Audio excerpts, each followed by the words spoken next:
Nothing that you do online should be in isolation. Everything that you do should be cross promoted across all of your online platforms. Now, if there was one area though that we think you should really focus on, it's your e newsletters. One of the best forms of communicating with your database and prospective clients is through a customized e newsletter. I am always on webinars, reading blogs, subscribing to e newsletters, and attending talks from people that are considered industry leaders. And I was on a webinar just last week when Australia's most successful advertising guru, Simon Reynolds, stated, and I'm just paraphrasing him here, that 90% of what we do online is a complete waste of time because most of our revenue will come directly from 10% of our activities. Now, straight after this comment, he then stated that if you're going to be doing any type of online marketing, you have to make email marketing a big part of your plan. And I 100% agree with him. It doesn't mean that anything else you are doing is a waste of time, but if you want to be reaching out to your database and prospective clients, then email marketing is still the most successful way to make that connection. Now, there is something far more targeted and intentional about communication arriving in your inbox rather than hoping someone visits your website or stumbles across a social media post. A really effective e newsletter campaign will be in line with your current branding and website, and when you use it correctly, it becomes one of the hardest working promotional tools you'll have on your sales team. Now, possibly the best feature of the e newsletter is that it works in unison with all of the other online marketing tools, like the articles on your e newsletter links back to your website and your blog, and the social media you use promotes each article in your e newsletter, and in turn, they each replicate the brand and core message you wish to send to your target market. Now, you are able to track the activities of the viewers and, based on this information, even market more targeted offers to them specifically. And when a recipient opens your e newsletter, it's tracked. When they click through to a particular part of your website, that too is tracked. And it shows how many times the viewer opens the e newsletter, how often they click through to your site, and if they refer it on to a friend or a colleague. Now, this information can be really valuable when you are target marketing to a particular database. Here are the three main reasons why newsletters really work. Number one, firstly, you are communicating regularly to your database of potential customer and clients, so you can keep them informed of upcoming promotions and specials that you're running. Now, this is essential if you want to grow. We spend so much time trying to generate new business that we often forget to look after our current clients, who we may be able to generate additional income for a fraction of the marketing budget due to the existing relationship. Too often we ignore these people that we've been doing business with for years. The second reason why newsletters just work is that when you use an e newsletter, you are also establishing a positive, ongoing relationship with your potential customer and further reinforcing your brand message. And the third reason why they work is that by distributing an e newsletter monthly or bi monthly, you will also instate top of mind recognition with the recipient. Now, when you put together an e newsletter, some very important points to consider are: one, make it a valuable resource with topical and relevant information, not just one long ad for your business. There's no greater turn off than that. Point two is keep it exciting with discount offers and competitions and giveaways. Make it meaningful for the recipient. Number three, make clear reference to the privacy of their contact details. Make them feel secure that you're not going to on-sell their personal information. And number four, don't abuse the relationship with constant advertising. A campaign once a month is acceptable, or perhaps weekly with giveaway tips. Just remember to keep it informative, keep it all about the viewer, and loaded with useful information to make it relevant and memorable. Now, I know from personal experience with a recent e newsletter sent out to our database, the most clicked on article was actually not business information, but regarding a personal event that had taken place in my life. Now, never underestimate how interested people are in the businesses that they're dealing with on a personal level. And as small business owners, it is this personal touch that we provide that is actually our point of difference when competing against larger firms. Just remember to stay as professional and as relevant as possible. It's great to share, but nobody wants an oversharer either. The next form of online marketing that you really should be doing with your business is social media. Now, there's still people out there that query with what is social media and why is it relevant to my website and my brand? Now, social media is a phrase that's being tossed around a lot these days, but it can sometimes be difficult to answer the question of what it actually is. I think the best way to define social media is to really break it down. Now, media, it's an instrument of communication. We've been using it for centuries. It's like a newspaper or a radio. So social media would be a social instrument of communication. So in online terms, social media is an online website or it's a search engine that doesn't just give you information, but it interacts with you while giving you the information that you seek whilst online. And the beauty of social media and why it's so popular is that it's not a one-way street like your offline media sources, such as your newspapers and your magazines, your radio and your television. You're not speaking at the people like in traditional forms of media. In those sorts of traditional forms, you really don't have any interaction. Social media, on the other hand, it's a real two-way street, and that gives you, the viewer, the ability to communicate with each other and to get involved and become part of the brand. Now, that's really powerful if you're trying to build up a community of people. So, you can see why it is so important for small and medium sized businesses to get involved because it doesn't discriminate you from big business. In actual fact, I think it actually gives you an even chance to rank just as well as the bigger brands because it gives your business its own unique voice. And it's an opportunity to be an expert in your field and to interact and engage with your audience in a much more social setting. And it is so vital that you understand how social media works so you can capitalize on the market share in your industry. Now, businesses are really still slow to catch on to social media, so there is still so much potential for small business to really stake their claim in their preferred social media platform. It can be really difficult, however, and I really understand this, to even know which social network to engage in. We have clients asking all the time, do we choose Facebook, Twitter, or Google Plus? Then there's LinkedIn if you're in more professional type of clients, or Instagram. You can use YouTube or Pinterest. What's the right social media platform for you? Now, with limited time, you need to be targeting niche audiences, not talking to a broad cross section. So, narrow down where you really want to have a presence and choose the platforms that suit the needs of your business and represents your brand effectively. It's going to take a bit of research. You need to really study where your competitors are hanging out and look if you should be in that area as well. Now, if you're unsure, you can create a personal account and study how they use their social media before really tackling it with your business, and you don't want to make any unnecessary mistakes. It's not good for your brand. And as would do with all methods of advertising, if you try to appeal to everyone, you're probably going to appeal to absolutely no one. So do your research, get to know who your target market is, study which social media outlet they are most likely to be on, and then take your message to them. You need to really understand your audience's patterns, what times they're online, and most of all, you really need to become their friend. And the number one big thing you need to know, which a lot of businesses miss, is that you do not hard sell in social media. Never. There's no greater turn off on social media than seeing a business hard selling their brand message. Just know that you can't sell to everyone, so take the time to get to know your audience. This is the place where you're going to really connect with them personally and spend time with the people who actually want to hear your message. You've heard that really well known expression about building a tribe. This is where you do it. So, here are some tips on creating engagement with your fans across all of the social media platforms. Now, the first tip, you might have heard of something called Hootsuite. It's really tempting to use it and other automated programs to update your fan pages.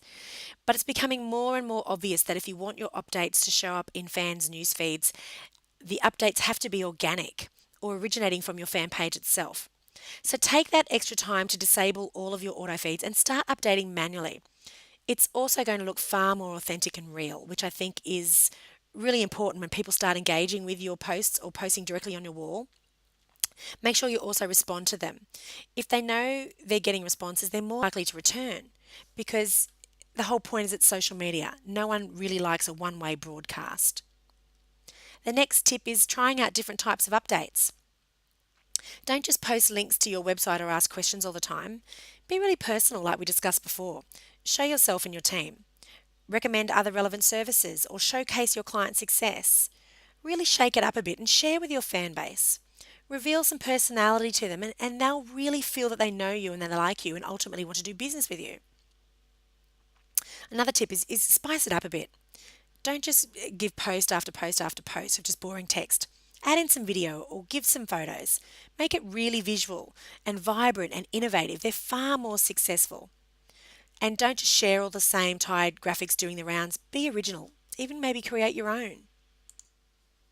Another great tip, particularly for Facebook, is that you should be commenting on other similar industry pages as your business page rather than your personal profile. You really need to get the distinction between what is your personal profile and what is your professional corporate page and respond accordingly. And in LinkedIn, you should be joining industry related groups and get involved in the ongoing conversations.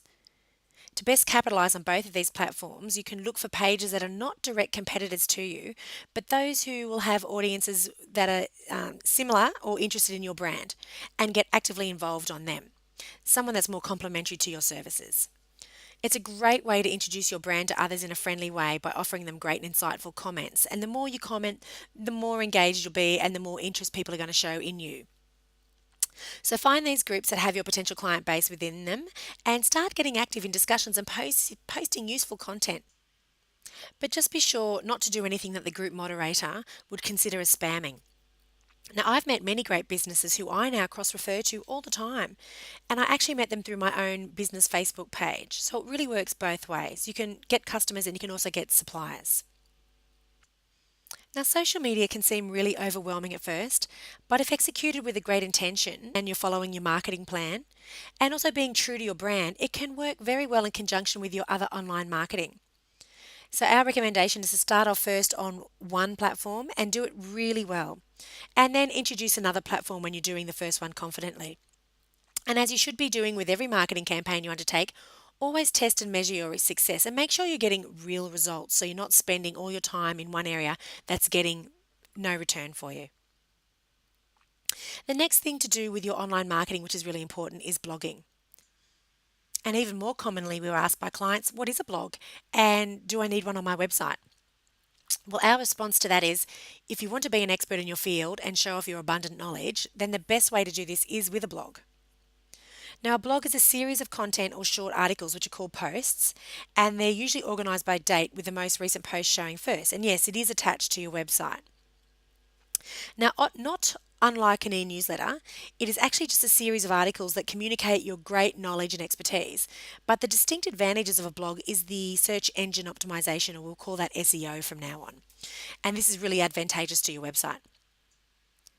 Now, provided your blog is actually linked to your website, every time you create a post and promote it via your e-newsletter and your social media, Google and other search engines recognize that you are updating your website with valuable content, which is probably keyword rich, and therefore you are organically growing in the search rankings for your website. Now, having a content rich blog is one of the best SEO tips out there that the experts would rather keep quiet. Because if you, the customer, are developing content every few days that is keyword rich and relevant to your target market, and then you're posting it online to your blog, which is backlinked to your website, or even better, it's internalized in your website, your rankings will grow regardless of any other SEO activity you do for your website. So it's a win-win situation. You are being perceived as an expert in your field, and you're also increasing your website's organic rankings. So posting regularly on your blog also gives a reason for people to keep coming back to your website, and it reinforces the impression that you are a reputable business owner that is willing to assist their clients by giving away information and advice for free. Now, blogs come in all sizes and different rates of frequency, so you have to do what ideally is best for your company. They're typically written in the first person. I think this is really important. An e-newsletter is written on behalf of the company, whereas a blog is usually written by a key person in that company, and for me, that's the business owner.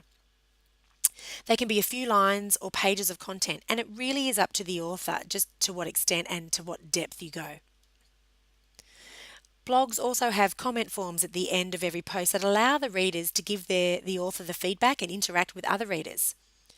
Blogs were originally created for personal journaling, but now people seem to use them in place of a website, but in many cases they work best in conjunction with each other.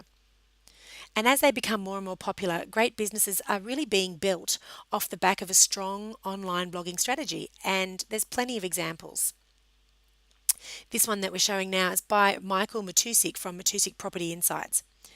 His company provides consultancy advice to property developers in respect to buyer target market, design and finishes, facilities and pricing for new improved projects such as apartment and townhouse developments. And this is Australia wide. So he's really created a niche market for himself because he saw a gap in the industry for this service and nobody seemed to be providing it. And he really cleverly has cemented himself as the absolute go-to figure with his regular blog updates. His updates, they're really insightful and they're controversial, but they're always interesting points of view on the property market in Australia. And he communicates every few days via this medium with his audience. And it's a guaranteed surefire way to regularly communicate online with clients and potential clients and stay top of mind and communicate all sorts of relevant information. And it also gives people a reason to keep coming back to his website. It reinforces the impression that you are a really reputable business leader that is willing to assist clients by giving away information and advice for free. Now, you're not giving away your intellectual property for free, you're just giving away your expertise and building a relationship with people so they realize that you're someone that they can trust and come to and do business with. It's really important that we sort of clarify that. And the more fresh content you post to your website and your blog, the more you are building a relationship with your community. So think of it as getting a group of friends together a few times a week. Can you imagine how nurturing that is to the heart and the soul of your business? Because this is your real connection with your clients and your customers where you're speaking with them, not at them. Now, Michael Matusik, the person I'm using as an example, he posts fresh content sometimes every 3 days. And his email marketing just pops into my Outlook inbox and it has a short paragraph leading into what the topic's going to be for the day. And that gives me an idea on if I want to click through to his blog and read it or not. And I find that if the e-newsletter doesn't reach me, you can also blast a quick summary of the information, what's on the blog. You can blast it out via your social media channels. It could be, Facebook or Twitter or LinkedIn. They're really popular for this style. Now, you might find that 3 days is a little bit too much for you. It's working really well for Michael Matusik, but it could be a little bit too involved for most business owners. But we believe that as long as you're doing it with some regularity, then that is better than not doing it at all. It's a really simple and easy to follow formula for any business owner, and if you're doing it with quality information and doing it consistently, it's guaranteed to work really well for any business. A question we're asked a lot is, should I start with a blog or should I start with a website? Now, there's no right or wrong answer to this because it's very dependent on your budget and the type of information that you're going to be posting, including the frequency, how often you're going to be posting. Now, because blogs are mainly driven by the sharing of thought-provoking information and opinions, it's best to create a blog if you have a lot of news and fresh information to write about on a topic relevant to your industry. And this does need to be done on a consistent basis. Websites, however, they tend to be created with the majority of the content when first launched. So in comparison, a blog will grow over time, and the information on a website, it's going to be more static, and it often contains reference information that people would want to bookmark and return to from time to time. Now, a website is often described as your business's online brochure, but therefore we recommend that your business actually uses both. So typically you would create the website first to promote your business, and once it has begun getting enough traffic, you'll in turn use that traffic and your database to start promoting the blog. A website and a blog are really supportive of each other and are co-branded to maintain continuity, as should all your marketing material.